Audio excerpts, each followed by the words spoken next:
Well, Johnny Jeffrey, what are the keys to victory for Alabama this Saturday? Alabama.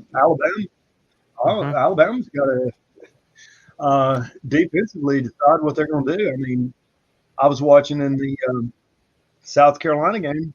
One play they're a 3-3-5. Next play they're 4-2-5, and it's just getting players lined up in the right position and just knowing what they're doing. I mean, getting down to basics.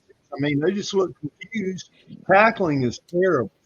I mean, it's terrible. I mean, they have to be the worst tackling team in the SEC. I don't know. I mean, when I watch them tackle, it's no fundamental to it. Not wrapping up, just trying to knock people down and that kind of stuff. And in the secondary, the hands are always out, and they're fighting too much with their hands. Thus, they're going to get holding calls and pass interference. And but Alabama's just got to just get back into a rhythm where everybody knows what. It just seems confused.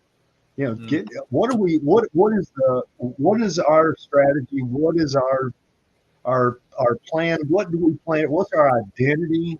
And nobody knows. Every week it's just something different. Honestly, I feel like the key to victory for Alabama is just to play with the exact same effort and focus, kind of to Johnny's point about they're looking confused, that they had in the Georgia game in the first half. That first half, they played like the best team in college football. And that is a team that should be, if they're playing like that now, would beat Vanderbilt, beat South Carolina by a ton, and they're not doing it. So can they, against Tennessee, get back to that? Can they get back to playing at an elite level like they are capable of doing? It's not like we have not seen Alabama play well this season. They have played well at Wisconsin. Obviously, Wisconsin is kind of an interesting situation with them losing their quarterback. They had a lot of issues in that game, but Bama comfortably won. Overall, people said it was a good performance. No one really thought anything of it. 42-10, you can't complain. So they can go on a tough road environment win. Obviously, Neyland's a lot harder to win at than the jump around at Wisconsin. Sorry, Wisconsin fans, but I think Neyland Stadium is a lot louder and crazier than Wisconsin Stadium, even though Wisconsin's is really good. But Tennessee is it's one of the best, one of the top 10 to 12 stadiums in college football, especially when they're having a great year. So, and like we said earlier, it's the first, true SEC road game for Kalen DeBoer in his tenure at Alabama, because Vandy is not really a road environment. So how's Alabama going to be, able to handle the crowd and be able to play at a high level if they didn't do that against Vanderbilt and South Carolina? The only thing that gives me hope is because it's Tennessee. Bama and Tennessee are rivals. And the last time Bama played at Tennessee, they didn't win. So maybe there's, that taste in their mouth. And if they have that effort and focus they had against Georgia in the first half, they can win this game. But if they play like they did against Vanderbilt and South Carolina, there's no way they're winning. Tennessee will get the dub. So it's all about, to me, Alabama just has to play, focus, hard and hungry, and keep, stop making mistakes and play like they did against Georgia in the first half. And the biggest difference between Alabama's defense this year and times past is, defensive end, speed rush. Dallas Turner, those type of guys putting pressure. Will Anderson putting pressure on the quarterback, and that's just not happening. Not happening this year. There's not enough pressure on the quarterback, and that's the biggest difference. Caleb, how are you feeling about what are the keys to victory for the Vols?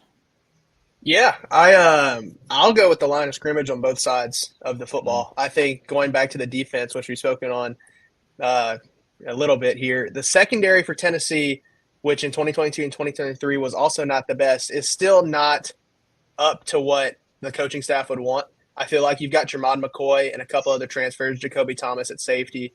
You still have a walk-on, Will Brooks, playing safety, and he's done well. I think the secondary is improved, but it's not what it should be. And with guys like Ryan Williams for Alabama, it can get exposed. I say all of that to say that the defensive line needs to win the line of scrimmage to kind of mask some of those secondary issues, if any persist. Because the best way to stop Ryan Williams from catching the ball is to not let Jalen Milroe throw the ball.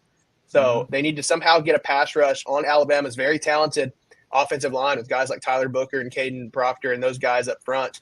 get a pass rush on those guys and make Jalen Milroe roll out of the pocket and get him moving, thinking, get bodies in his face, just do something to mess him up. Because when he gets in a rhythm, which he didn't against Vanderbilt or South Carolina, but if he can get in a rhythm and get going, then that's not good for Tennessee's chances of success. And then back to the offensive line, just them winning the line of scrimmage. Because if Tennessee's offensive line can find success at the line of scrimmage and Dylan Sampson can get rolling, if Dylan Sampson's hot and Alabama has to worry about him not gashing them up the middle in the run game, all of a sudden that can open up Nico on the outside and get that tempo rolling. Because as long as Tennessee can stay ahead of the chains, I think they'll be rolling here.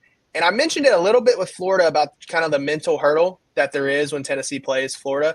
I think there's that with Alabama as well. And I think having some of those veterans from that 22 team help clear that hurdle. You think of a guy like Cooper Mays was on that team playing center against Alabama, Amari Thomas on the defensive side. Having those guys in the locker room to be like, hey, yes, this is Alabama, all the national championships, the history coming into your stadium. We beat them in 22.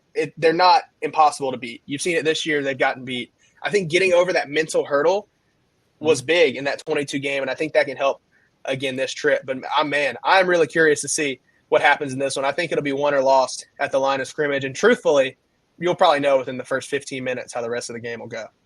Honestly, that could be a big reason why like Georgia struggled to beat Alabama. I mean, I agree with you, Caleb. It's that mental hurdle. Because when a team just continues to dominate and you keep winning and you maybe get one win, but you can't consistently do it, yeah, it is kind of tough sometimes to, do that. Because, I mean, obviously, like, Tennessee's way better than Florida this year, but they barely won. Could be a look ahead. Could, like you said, a lot of the issues going on. But still, like, Florida has owned Tennessee for, like, my whole lifetime until now. And it is mental. A lot of it is mental for sure. You have to just say, hey, we're better than them or we play better than them. It doesn't matter who they are. Let's play our brand of football. But, yeah, that can be a problem mentally. For sure.